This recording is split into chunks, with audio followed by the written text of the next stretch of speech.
గంగ ఒడ్డున నిలబడి గంగని చూస్తూ నారాయణాంఘ్రిద్వయం తలుచుకుంటూ, అమ్మా, నా ప్రాణములు శరీరాన్ని విడిచిపెట్టి వెళ్ళిపోతుంటే, నా శరీరం భూమి మీద పడిపోతే చుట్టూ ఉన్నవాళ్ళు ఏడవచ్చుగాక, కానీ నా మటుకు నాకు అది మహోత్సవంగా, అమ్మయ్యా పూర్ణాహుతి అయిపోయింది, వదిలిపెట్టేశాను శరీరాన్ని అని పరమానందంగా, సానందం స్మరతో భవిష్యతి మమ ప్రాణ ప్రయాణోత్సవే, నా ప్రాణములు వెళ్ళిపోవడం ఉత్సవంగా పరమానందంగా నేను నిన్ను స్మరిస్తూ వెళ్ళిపోవాలంటారు. గంగ అంత గొప్పది. అటువంటి గంగతో అభిషేకం అంతకన్నా గొప్పది. వైశాఖ శుక్ల తృతీయ నాడు గంగోత్పత్తి అని జహ్ను మహర్షి తాగి విడిచిపెట్టిన తిథి అదే అంటారు. అందుకే వైశాఖ శుక్ల తృతీయ నాడు ప్రయత్నపూర్వకంగా కాశీపట్టణానికి వెళ్ళడానికి ప్రయత్నిస్తారు. కాశీయో హరిద్వారో ఎక్కడో అక్కడ గంగా స్నానం చేయడానికి ప్రయత్నిస్తారు. అథవా గంగా జలాలైనా ప్రోక్షించుకుని ఒక్క చుక్క నోట్లో వేసుకుంటారు. గంగాజలములతో భగవంతుని ఆరాధన చేసి అందున ఆ అభిషేకం చేసినటువంటి తీర్థాన్ని మళ్ళీ కలశలో పట్టుకుని యజమాని పత్ని మీద పోసుకున్న, ఇంట్లో వాళ్ళకి చల్లిన మహోత్కృష్టమైనటువంటి సేవ. జహ్ను మహర్షి చిట్ట చివర తాగి విడిచిపెట్టేశారు చెవిలోంచి, జాహ్నవీ రూపంతో బయటకు వచ్చింది. అందుకే ఆ గంగతో ఆరాధన చెయ్యడం అన్నది అంత గొప్పదైంది. అటువంటి గంగతో సమానం కావాలని సరస్వతీదేవి కోరుకుంది. మళ్ళీ వెనక్కి రండి. ఆ గంగా నది నదులన్నిటిలోకి మహారాణి.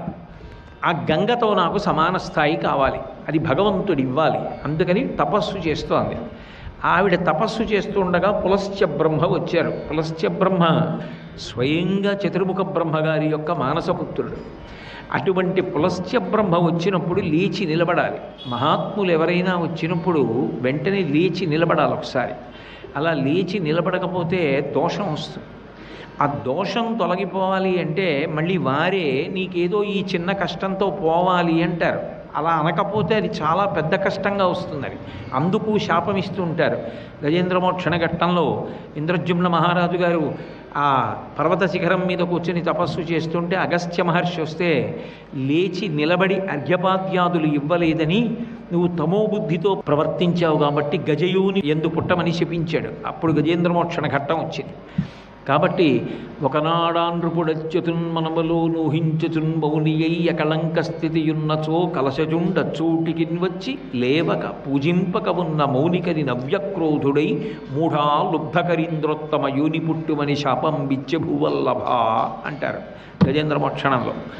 అందుకని ఎక్కువ దోషం రాకుండా, ఎక్కువ పాపం రాకుండా, ఎక్కువ కష్టపడకుండా మహాత్ములు ఒక శాపం ఇచ్చి ఆ పాపాన్ని కష్టాన్ని తగ్గిస్తూ ఉంటారు. అంతేగాని కోపం వచ్చి అనకూడదు. అది కూడా ఉత్తమ పురుష లక్షణంగా అవతల వారిని కాపాడడానికి కోపంతో ఏదో కొంతవరకు దాన్ని ఇచ్చి ఆపేస్తారు.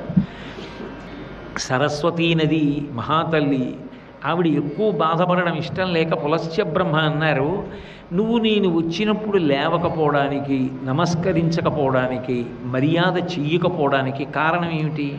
నీ మనసులో ఏదో ఒక కోరికతో తపస్సు చేస్తున్నావు. నా రాకను విస్మరించి నాకు చెయ్యవలసిన ఉపచారం చెయ్యకుండా నిష్కారణమైన దోషానికి గురవుతావు. అందుకే నీ మనసులో నువ్వు ఏ కోరికతో తపస్సు చేస్తున్నావో ఆ కోరిక ఫలించకుండుగాక అన్నాడు. ఇప్పుడు ఆవిడ గంగతో సమానం ఎలా అవుతుంది? అవలేదు.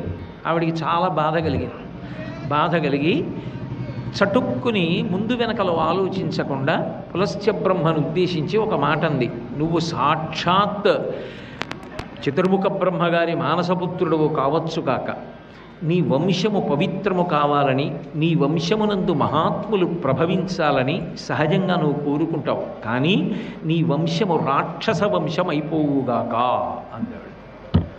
పులస్త్య బ్రహ్మ బాధపడి నేను శాపం నీకెందుకు ఇచ్చాను, నువ్వు నాకెందుకు ఇచ్చావు, ఏమైనా అర్థం ఉందా? ఏమమ్మా కోపంతో అంత మాట అనేసావే, నా వంశమే కళంకమైపోవాలన్నావే, నా వంశమే రాక్షస వంశం అయిపోవాలన్నావే, దోషం చేసింది నువ్వు కదా, అందుకు కదా శాపం ఇచ్చాను అంటే ఆవిడ తమాయించుకొని మళ్ళీ అంది, అన్న మాటని వెనక్కి తీయడం సాధ్యం కాదు. కాబట్టి నీ వంశము రాక్షస వంశం అవుతుంది. రావణ కుంభకర్ణాది మహారాక్షసులు ఉద్భవిస్తారు. కానీ దానితో పాటుగా నీ వంశమునకు ఎనలేని కీర్తి తేగలిగినటువంటి పరమధర్మాత్ముడైన విభీషణుడు కూడా నీ వంశంలో ఉదయిస్తాడు అని చెప్పారు. పులస్త్య బ్రహ్మ సంతోషించారు. సరస్వతీ నది యొక్క శాపాన్ని ఆమె కొంతవరకు మార్పు చేసింది కాబట్టి సంతోషించారు, స్నానం చేశారు, ఆయన వెళ్ళిపోయారు. సర్వం శ్రీ ఉమామహేశ్వర పరబ్రహ్మార్పణమస్తు. స్వస్తి.